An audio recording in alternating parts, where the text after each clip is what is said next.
O tema que nós escolhemos aí junto com a liderança dos jovens é esse que está aqui, que até foi o Mauro quem fez essas letras aqui para a gente. Deus abençoe, louvemos a Deus pela vida dele, né? Correndo esses dias todos, está um pouquinho enfermo, não pôde estar conosco hoje, mas aqui está, ó, impactados pela cruz. Aleluia. Vamos falar mais uma vez. Impactados pela cruz. Aleluia. Impactados. E quando a gente vai fazer uma pesquisa sobre essa palavra impactados, diz que é algo que sofreu, o que foi impactado, algo que sofreu um tipo de influência, ou foi alvo do efeito deixado por uma ação ou acontecimento. Algo que foi impactado, ou a conjugação do verbo impactar, algo que sofreu um impacto. Então nós podemos aí entender como algo que impacta é algo que causa uma influência. Quando você está impactado por algo, você está sendo influenciado por aquele algo. E aí, uma pergunta vem à nossa cabeça quando falamos de influência, ou quando falamos aqui do fator impactado. E a pergunta é: o que ou quem te influencia? Se estar impactado por algo é ser influenciado por algo, então logo vem a pergunta: o que te influencia? Um líder religioso? O que te influencia? Um líder político? Uma pessoa famosa? Um artista? Você que é evangélico, qual é a sua influência? O que te influencia? Qual a sua influência? O músico evangélico, por exemplo, nós poderíamos perguntar: qual a sua influência musical?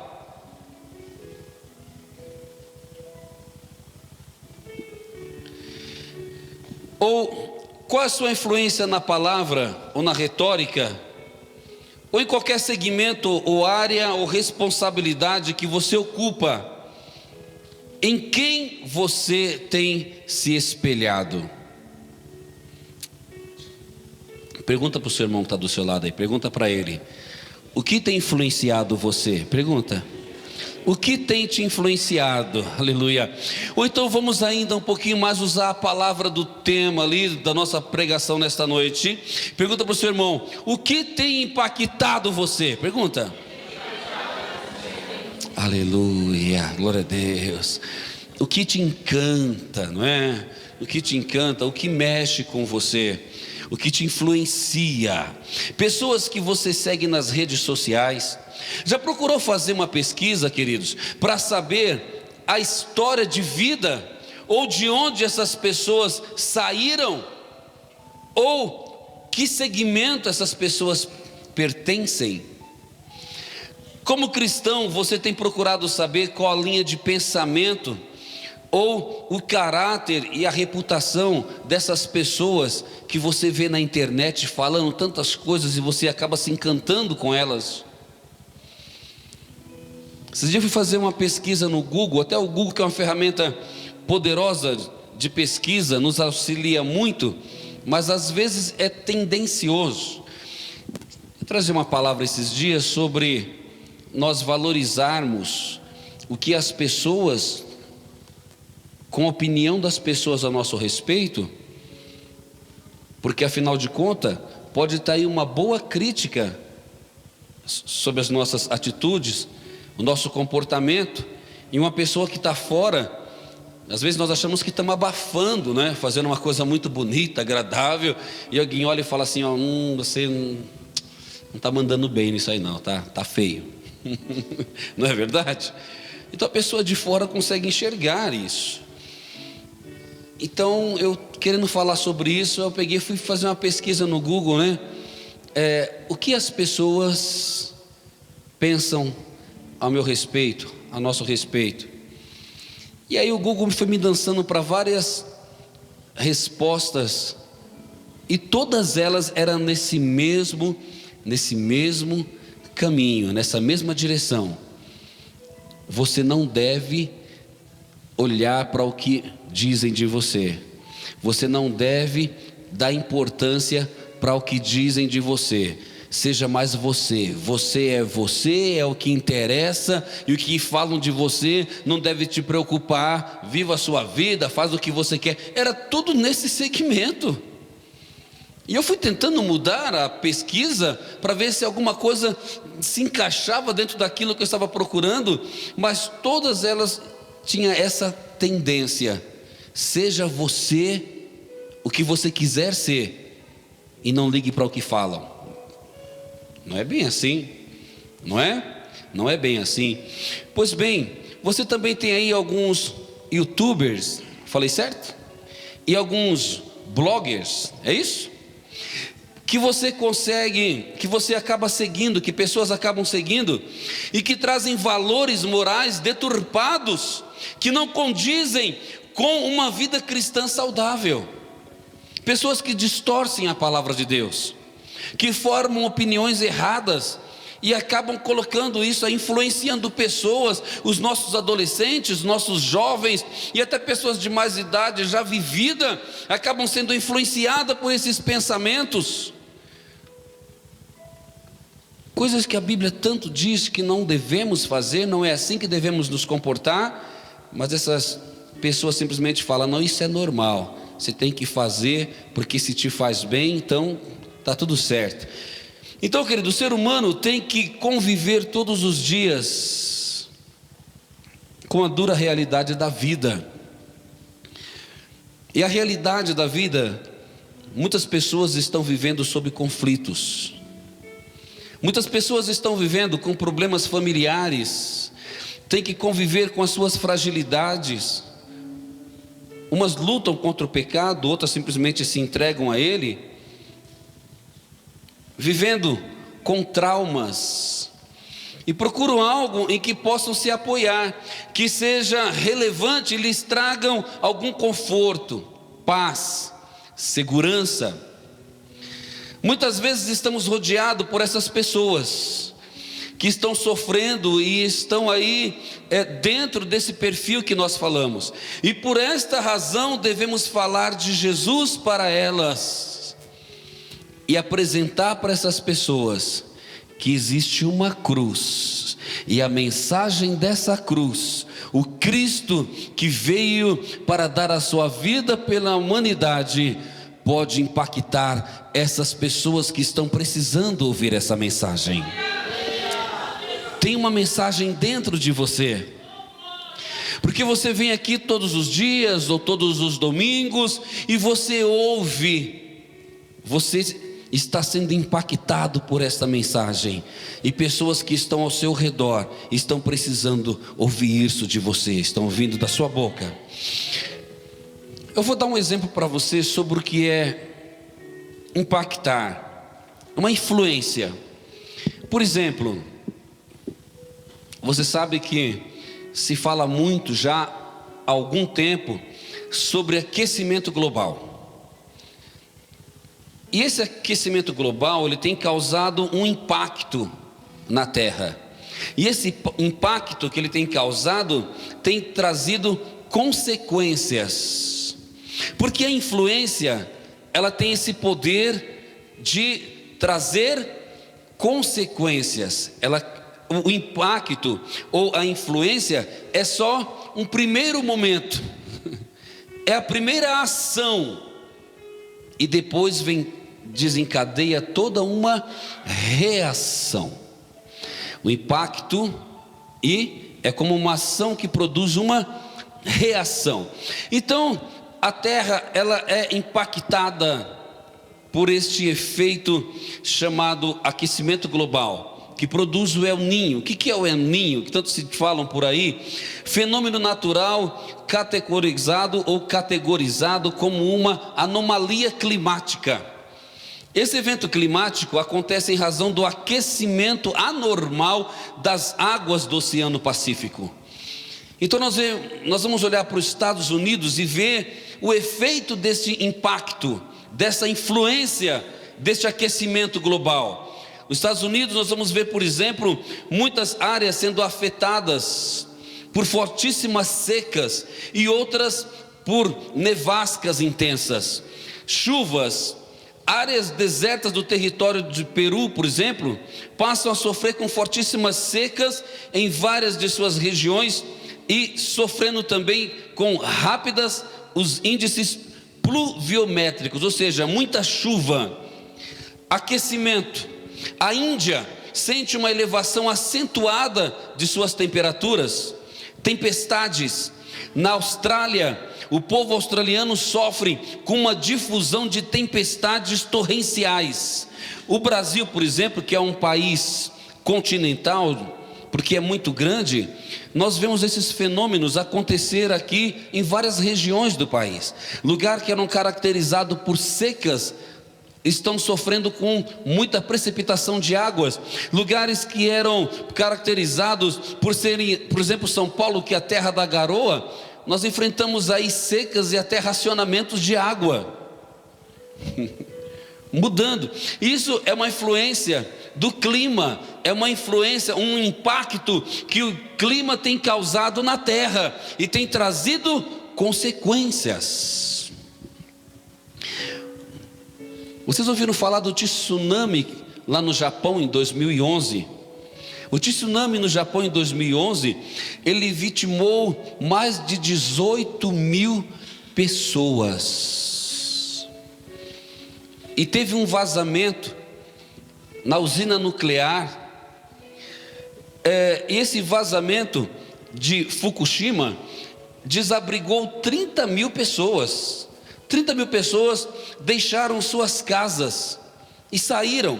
E mesmo agora recentemente, quando o governo liberou essas pessoas para voltarem para os seus lares, muitos não querem voltar, porque ainda tem medo da reação.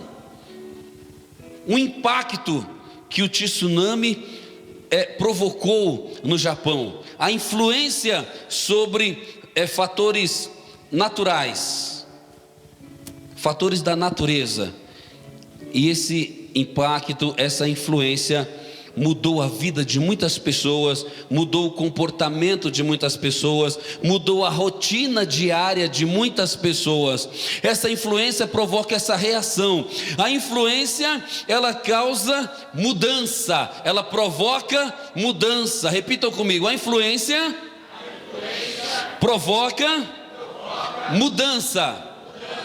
Ou seja, o impacto causa mudança.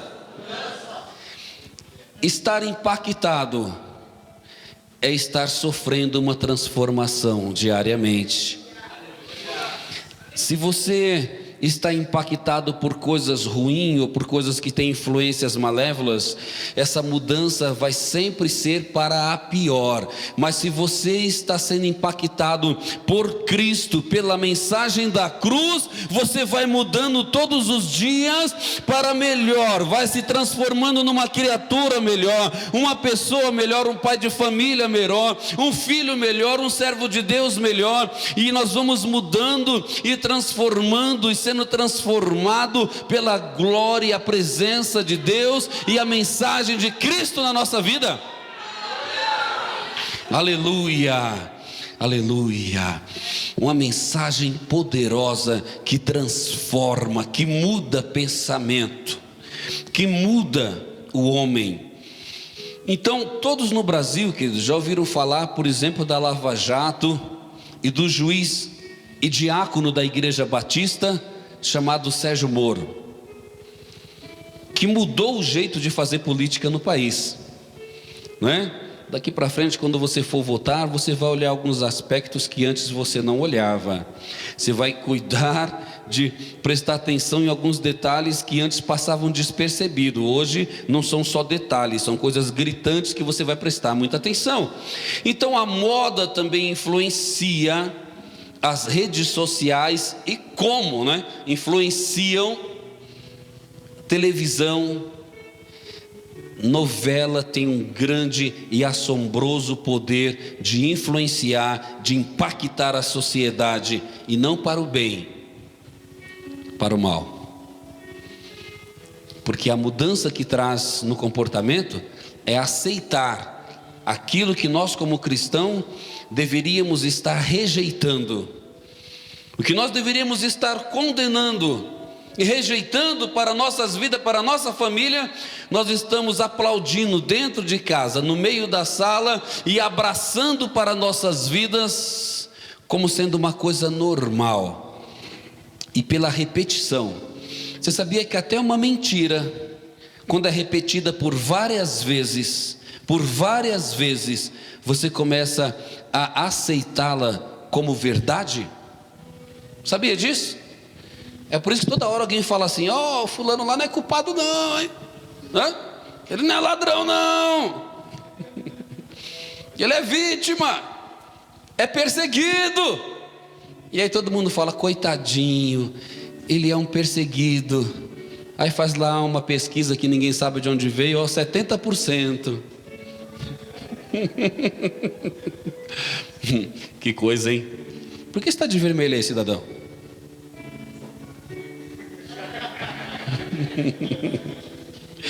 Amém.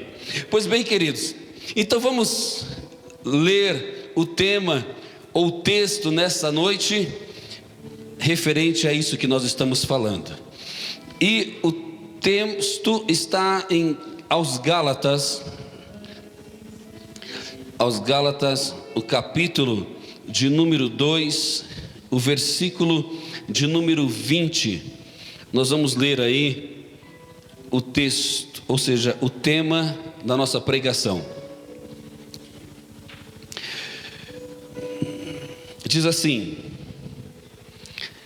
já estou crucificado com Cristo, e vivo não mais eu, mas Cristo vive em mim, e a vida que agora vivo na carne, vivo-a na fé no Filho de Deus, o qual me amou e se entregou a si mesmo por mim.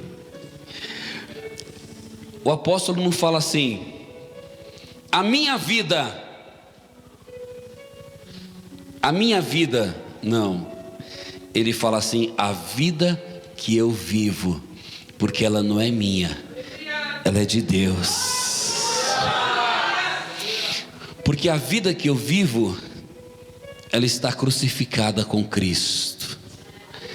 O apóstolo Paulo, ele coloca na cruz as suas paixões, ele põe na cruz os seus desejos, os seus impulsos, ele lança, ele crucifica junto com Cristo. Cristo morreu crucificado pelos nossos pecados, e ele fala: essa vida que eu vivo, não vivo mais eu, não posso viver como que eu quero viver, da maneira que eu acho que tem que ser vivida, não, porque ela está crucificada com Cristo na cruz. Aleluia. Quem está crucificado com Cristo aqui? Quem está crucificado com Cristo? Tem gente que ainda está vivão da Silva, como diz aí, né? Bom, todos nós somos influenciáveis. Todos nós somos influenciáveis. O que pode, presta atenção nisso aqui que eu vou te dizer agora, o que pode influenciar o ser humano desde a infância? Os pais, é ou não é? O ambiente em que ele é criado, os professores na escola, amigos, um livro que ele lê, um filme, uma propaganda de publicidade, a internet. Eu falei que pode influenciar porque somos livres para escolher o caminho a seguir. Uma coisa pode te influenciar, não quer dizer que você é obrigado a deixar influenciar. Por exemplo, você vai pegar 2 filhos, que cresceram no mesmo ambiente, educação igual, mas comportamentos diferenciados, porque um se deixa influenciar pelos pais, pela educação, né? O bom costume de família, e o outro, isso não é uma regra, mas eu estou dizendo sobre questões de deixar-se influenciar ou não. Um se deixa influenciar e o outro muitas vezes não. Então, quando duas pessoas começam a caminhar juntas, uma começa a exercer influência sobre a outra. É ou não é? Você já viu isso daí?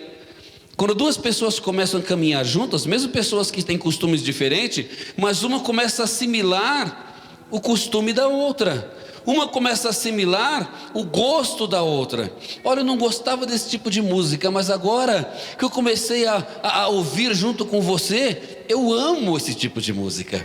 Olha, eu não gostava desse artista, mas depois que você começou a falar sobre ele, hoje eu também gosto. Alguém vai dizer assim, eu não curtia esse tipo de filme, não é assim?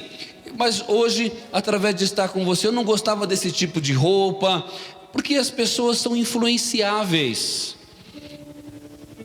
Aí tem uma pergunta: se duas pessoas juntas, uma influencia a outra, então eu pergunto, quem cede?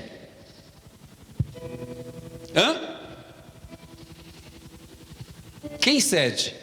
Se uma influencia e a outra é influenciada, quem que vence aí? Ou quem vai perder? Quem vai ceder? A resposta é o que tem um argumento mais fraco. Aqui tem um argumento mais fraco, vai acabar sempre cedendo aquela que tem mais argumento, aquela que tem mais fatos para mostrar. Então, querido, o seu argumento, o seu conhecimento na palavra, o seu conhecimento na mensagem da cruz, ele tem que estar bem alicerçado, porque senão, em vez de você influenciar pessoas, você vai acabar sendo influenciado. É muito comum ver isso daí com jovens, por exemplo, que estão andando com pessoas que não deveria estar andando. Quantos salmos nós temos na Bíblia? O livro de Salmos, quantos salmos são? 150 salmos, certo? E qual é a mensagem do primeiro salmo? O primeiro, de 150, ele começa falando o quê? Bem-aventurado é o varão que teme ao Senhor e não anda segundo a influência do mundo. Você vê aí? E nem se assenta na roda daqueles que podem te influenciar para o mal. Aí pronto, vamos né? Aqueles que podem te impactar para fazer as mesmas coisas que eles estão fazendo. 150 salmos, mensagens maravilhosas, exaltando o nome de Deus, conselhos, o salmista reconhecendo suas limitações. São um salmo mais maravilhoso do que o outro, mas ele já começa por aí, ó. Você teme a Deus? Se afasta da influência do mal. É isso. Aleluia. Então isso nos leva à grande pergunta. A pergunta que não quer calar aqui. Opa, tá dando sono.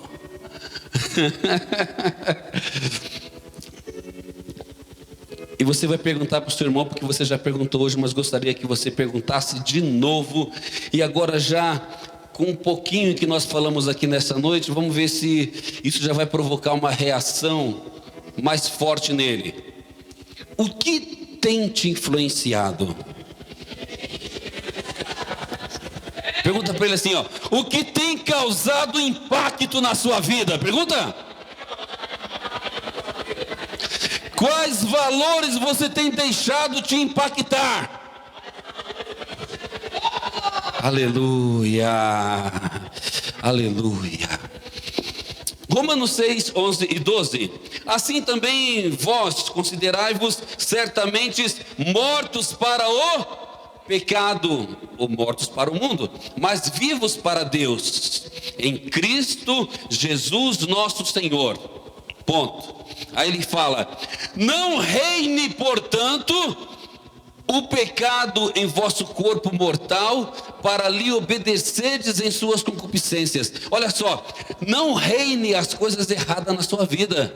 Aquilo que você tem como Senhor da sua vida é aquilo que te domina. O que é o Senhor da sua vida é o que te domina. Efésios capítulo 2, versículo 1 e o versículo 2, a parte A. E vos vivificou, estando vós mortos em ofensas e pecados, em que noutro tempo andastes, segundo o curso deste mundo.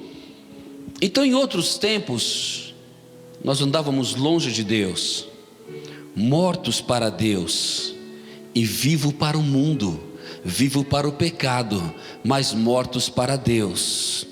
Então, você não conseguirá estar vivo para o mundo e vivo para Deus ao mesmo tempo. Consegue entender isso aí? Jesus falou que nós não vamos conseguir agradar dois senhores. Ou nós vamos agradar um e vamos aborrecer o outro. Agradar os dois não tem jeito. Tem gente que consegue. Tem gente que dá nó até em pingo d'água. O cabra consegue rodar a baiana lá fora no mundo, não é? E ele chega na igreja, senta aí. Aleluia.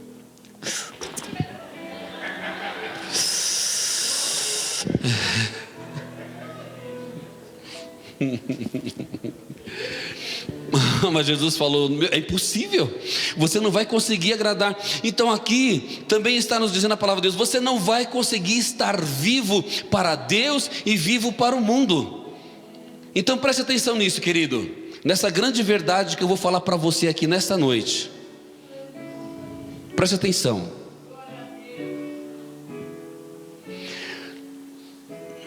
Ou você está vivo para o mundo, mas morto para Deus, ou morto para Deus e vivo para o mundo. Você escolhe. Vivo para os dois ao mesmo tempo, você não consegue. Aleluia. Quem quer estar vivo para Deus aqui? Quem quer estar vivo para Deus? Então morra para o mundo. Morra para o mundo. Quem quer ser influenciado por Deus não pode ser influenciado pelo mundo. Quem quer ser impactado pela mensagem da cruz não pode estar impactado por as coisas do mundo lá fora. Aplauda o Senhor, aplauda o Senhor. Aleluia, aleluia. Ó Deus. Aí você vai me perguntar assim, pergunta para mim, por favor: o que é estar morto para Deus? Não vou falar. Estar morto para Deus, querido, é estar separado de Deus. Separado de Deus. E você sabe muito bem o que causa a separação entre o homem e Deus. O que causa a separação entre o homem e Deus? Pecado? Pecado é o que causa a separação entre o homem e Deus. Então, se você viver na prática do pecado, você vai estar morto para Deus. Mas quando você se separa, se santifica, busca a presença de Deus, deixa a mensagem da cruz influenciar você, maravilha, você está vivendo para Deus. Então, duas coisas acontecem quando o homem se separa de Deus. Quando a pessoa começa a morrer para Deus, duas coisas acontecem. Foi o que aconteceu com Adão lá no Jardim do Éden. Primeiro fator que vai ocorrer na vida de quem começa a morrer para Deus. Primeiro, é se esconder. É se esconder. Quando você procura um crente que não está vindo mais aos cultos, ele está começando a se esconder de Deus. não aparece nos encontros semanais, se afasta dos departamentos e dos trabalhos sociais da igreja, sai do grupo do WhatsApp. Queridos, quando os grupos aqui da igreja, um grupo de jovens, né? Grupo da igreja aqui e outros grupos que a gente faz parte. Quando a gente olha lá e está assim, ó, fulano saiu, fala: Jesus. Aí vem bomba. Não é? Ele começa a se esconder, dos irmãos, se esconder do convívio de dentro da igreja. Então a primeira coisa que acontece quando a pessoa está começando a morrer para Deus, qual que é a primeira coisa que acontece? Ele se esconde. E a segunda é transferir a culpa. Transferir a culpa. Quando ele começa a ser impactado pelo mundo, primeiro ele some e depois começa a transferir a culpa. Ele fala assim: olha, eu fui tentado de um jeito que ninguém nunca foi. Impossível resistir. Eu cuidava de jovens, irmãos, lá na Monte, onde eu fiquei 14 anos. E lá a gente cuidava de jovem.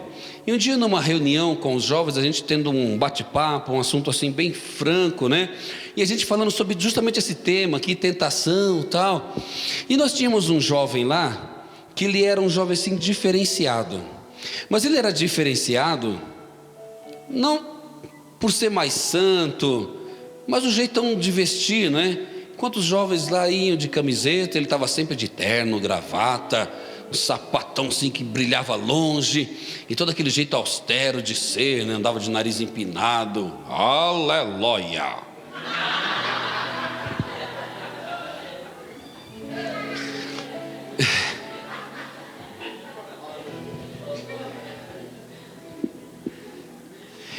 Esse jovem, eu já estava sabendo que estava acontecendo algumas coisas na vida dele.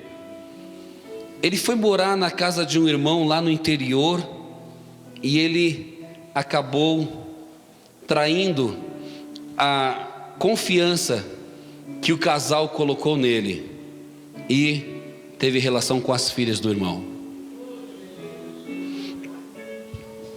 Foi morar em outra casa, lá foi ainda pior, traindo a confiança do irmão, teve relação com a esposa do irmão. Benção, né? Aleluia!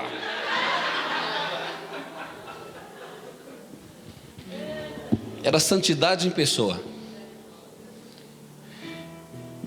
Ele estava morando na casa da tia e já estava abusando da sobrinha.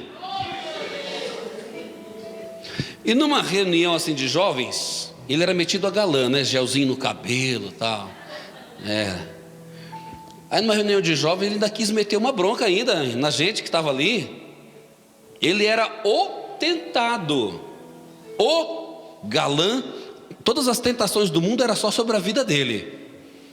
Aí ele falou assim: eu não sei o que acontece comigo, né? Mas nessa área eu sou muito tentado. Eu falei: eu te pego na curva. Eu falei: não é que você é mais tentado do que os outros. Posso falar a verdade? É que você é fraco. Está entendendo, queridos?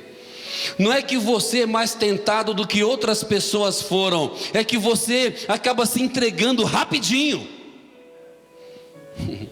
Você cede com muita facilidade à tentação.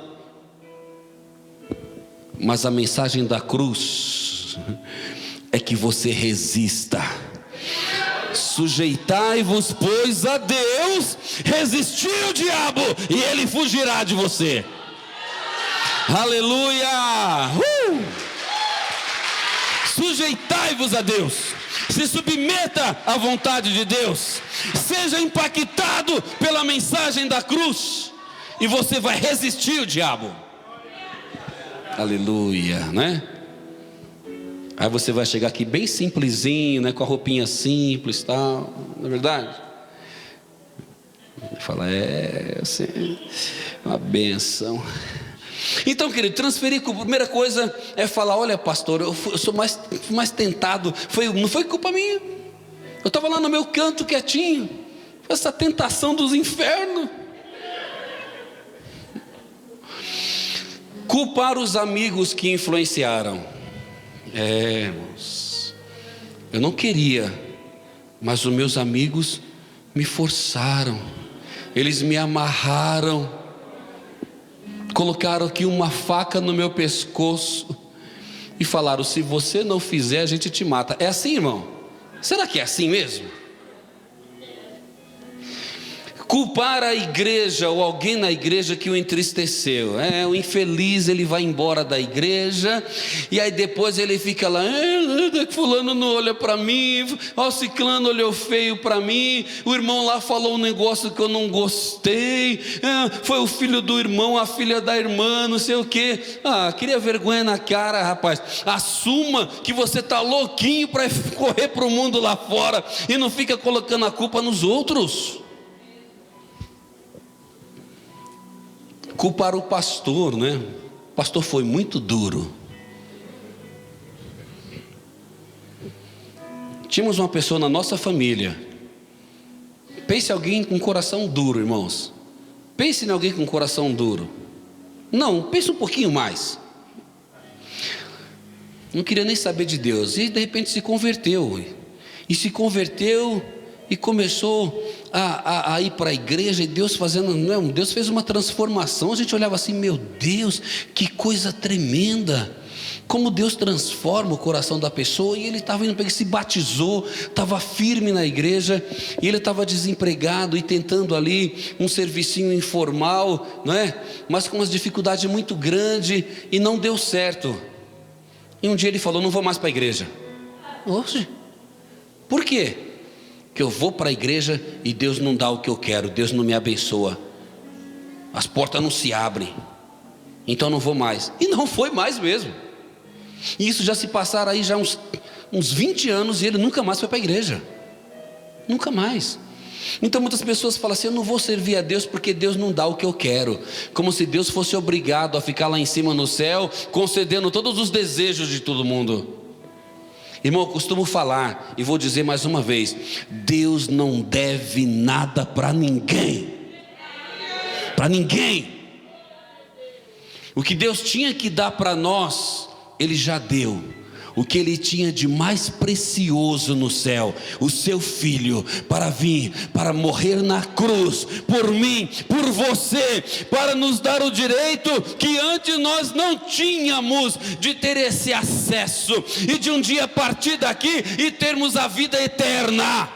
Aleluia, aleluia, aleluia. Fala para o seu irmão, fala para ele, fala: Deus não deve nada para você. Fala: Deus não te deve nada. Aleluia. O que Deus faz por mim, por você, é por misericórdia e por graça. Eu vou mandar uma aqui que vai te arrepiar, até o teu careca vai ficar arrepiado agora. Presta atenção, está escrito lá: olha, a vossa justiça diante de Deus, a nossa justiça.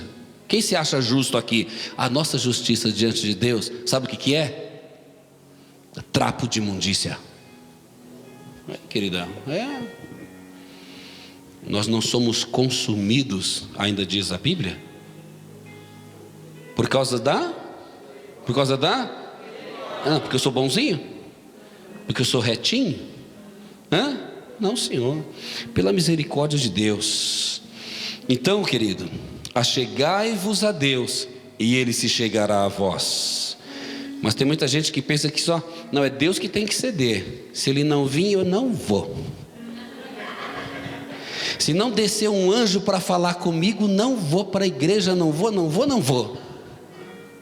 Irmão, se Deus não mandar alguém aqui na minha casa, bater na minha porta, revelar toda a minha vida e me prometer um caminhão de bênção, não vou. Então fica aí, querido. O que vai se dar mal nessa é você. Quem vai se dar mal nessa é você. achegai-vos a Deus, você se achega a Ele e Ele se achega a você. Aleluia. Não se trata de apenas abrir mão do pecado. Olha que coisa interessante. Até aqui eu falei sobre você deixar o pecado de lado, mas agora, para você ser impactado. Mas agora eu quero falar uma outra coisa. Jesus, o Senhor falou que deixou o relógio cair no chão e está andando mais rápido. Não é possível uma coisa dessa. Bom, irmãos, não se trata apenas de abrir mão do pecado, mas também de você abrir mão daquilo que você pode fazer, aquilo que não é errado você fazer, mas simplesmente você renuncia para encontrar toda a sua fonte de satisfação em Deus. Você abrir mão de fazer coisas que você faz e não é pecado, para encontrar prazer em Deus e não em coisas que perecem. E eu vou falar para você aqui, ó. Você está disposto para ter um momento de prazer? Você trocaria abrir mão do lançamento de um episódio novo da sua série preferida no Netflix? Você está esperando, hein? Domingão, 8 horas da noite, o lançamento o novo episódio, e inédito obviamente, da série, é sua série preferida, e você abrir mão disso para ter um momento a sós com Deus, para deixar ser impactado, influenciado por Cristo. Você abre mão do filme que você aguarda o lançamento há meses no cinema, e você abrir mão disso para estar com Deus. Abrir mão de um passeio na praia, abrir mão de estar com a namorada para estar com Deus. Então, sermos impactados por esta palavra, sermos impactados por esse evangelho, não é somente quando você diz não para o pecado, mas é também quando você diz não, por exemplo, para o descanso. A noite foi feita para dormir, certo? Para o homem descansar, mas aí você levanta de madrugada e vai buscar a Deus. Você, não é que a fila é menor, para com essa besteira, em nome de Jesus. Você está diminuindo o tamanho do seu Deus. Deus é onisciente, Ele é onipresente, Ele é onipotente. Ele escuta a minha, a sua oração, a dele, a dele, a dele, a dele, a dele. Ele sonda todos os pensamentos ao mesmo tempo. Ele é Deus. Esse negócio é que madrugada a fila é menor. Cria vergonha na cara, filho. Deus, Ele ama os que me amam, os que de madrugada me buscam, me acham, porque é uma oração que um momento que você está renunciando o seu descanso, você renuncia a cama, você renuncia o conforto, e você vai para o joelho. Aleluia. É uma oração com um sacrifício. É como jejum. O corpo precisa de alimento. O corpo precisa de se alimentar, de feijão, arroz, uma mocofava, uma feijoada. O corpo precisa de alimento, mas você renuncia para você jejuar e consagrar a sua vida a Deus. Aleluia. Existe uma busca incessante. Vamos filosofar um pouquinho aqui, porque é muito legal. Também gosto, acho muito legal. Existe uma busca incessante e massacrante por aquilo que dá prazer. Pessoas buscam prazer em coisas, por aquilo que se deseja. Então vamos lá. A busca por aquilo que se deseja na vida, que faça realmente valer a pena, que faça realmente valer a pena viver, valer a pena a vida ser vivida. O problema de passar a vida buscando aquilo que se deseja, é que o desejo é sempre por aquilo que não tem. Você vai desejar uma coisa que você ainda não tem, porque se você tem, o desejo é na falta. Então, quando se tem, o desejo acaba, porque agora já não faz falta. Quem tem, tem e não deseja ter. Você entendeu? Quem tem, tem e não deseja ter. Então o desejo é sempre por aquilo que você ainda não tem. Então você cai aí num ciclo vicioso e sempre estar buscando, desejando o que não tem. E quando conquista, ou quando você tem, já não deseja mais e busca outras coisas. Olha aí, o que tem que acontecer para a vida valer a pena? Felicidade para alguns, irmão, existe a plena satisfação de desejos. Como nós estamos sempre desejando, somos uma fonte inesgotável e ininterrupta de desejos, porque tudo que vemos e parece agradável aos nossos olhos, nós desejamos. É ou não é? Estão sentados aí já há umas 2 horinhas? Não, ouvindo a palavra vai dar 1 hora, vai. Espera aí, dá uma aliviada aí, vai dar 1 hora. Imagina se alguém passa com uma taça daquele seu sorvete preferido agora aqui.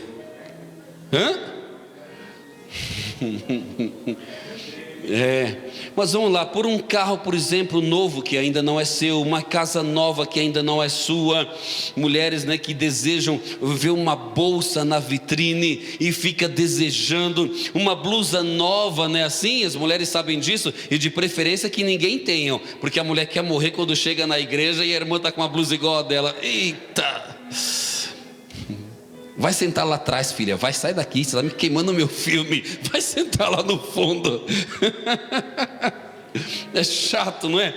Então uma calça nova, uma camisa nova e que seja exclusiva, um videogame de última geração, hein, rapaziada? Da hora, não é? Um jogo, novo lançamento, um smartphone recém-lançado, uma namorada nova. Ô Daniel, ainda está buscando, filho? Meu Deus. Ô Felipe, cadê o Felipe? Cadê o Felipe? Passa a receita para ele aqui.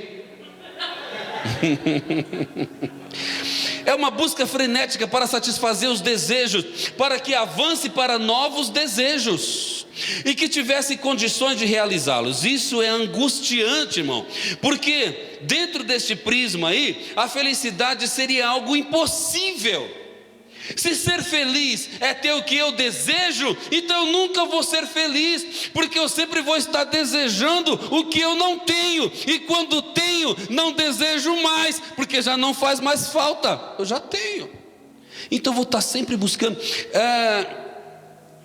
É nessa busca pelo que se deseja sempre, o ser humano é influenciado em todas as direções e nunca se satisfaz. Mas o que faz a vida valer a pena de verdade está no Evangelho da cruz. E vou encerrar aqui nessa parte. A sombra da cruz de Cristo, ela se estendeu desde o Éden ao Calvário. Ela era vista nos cordeiros imolados da era patriarcal e nos serviços do santuário hebreu, a sombra da cruz. Os sacrifícios de animais apontavam para a cruz de Cristo, a cruz do Calvário. A cruz de Cristo, presta atenção nisso, não é só o instrumento de Deus para expiação de pecado. Deus considera expiada a nossa culpa e nos perdoa e nos salva, amém? Mas a cruz é mais do que isso. Ela é o supremo argumento de Deus para que nós confiemos nele e para que nós nos voltemos para ele, pois a cruz é o monumento do amor, o amor divino por nós. Toda a história sagrada do amor de Deus para com seus filhos. Mas na cruz esse amor se sublima O Calvário foi em nosso benefício. A morte de Jesus não deve ser encarada como um mero acontecimento histórico para entrar nos anais da história, não, mas para ser conservados nos livros, não. A sua morte deve ser comemorada cada dia pelos que amam o nosso Salvador. Naquele dia escuro, Jesus expiou a nossa culpa e de todos os pecados, e abriu a porta do céu para você e para mim. Assim devemos ser influenciados pelo Evangelho da cruz e influenciar outros que façam o mesmo. E agora eu vou dizer uma grande verdade para você, encerrando essa palavra. Não somos responsáveis pela atitude dos outros, mas nós temos que ser uma boa influência. Nós temos a obrigação de impactar essas pessoas, pois podemos cooperar para o bem ou para o mal de alguém. Não existe caminho no meio, irmãos. Não existe neutralidade aqui. Ou você influencia, ou você é influenciado. Ou você impacta, ou você é impactado. Neste mundo existiram pessoas que fizeram histórias, outras, no entanto, que conheciam a história, mas existiram pessoas que se tornaram uma história viva. Aleluia.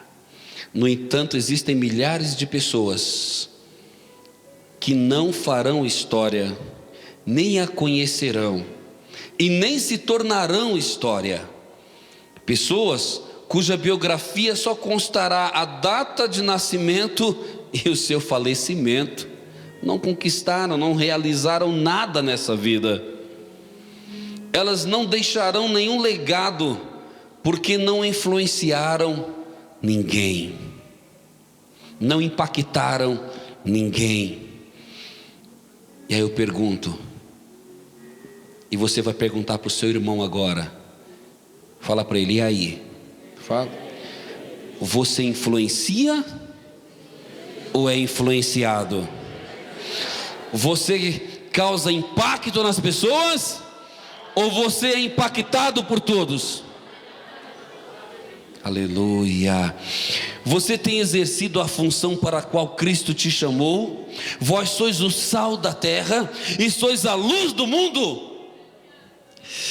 Assim brilhe também a vossa luz diante dos homens, Mateus 5, 13 e 14, para que vejam as vossas boas obras e glorifiquem o vosso Deus Pai que está no céu. Influencie pessoas, influencie com o Evangelho da cruz, leve esse impacto, o impacto da mensagem da cruz causou em você, leve isso para as pessoas, deixe as pessoas conhecerem o amor de Deus. Você foi chamado para impactar as pessoas com o Evangelho da cruz, e não para ser impactado com coisas fúteis dessa vida.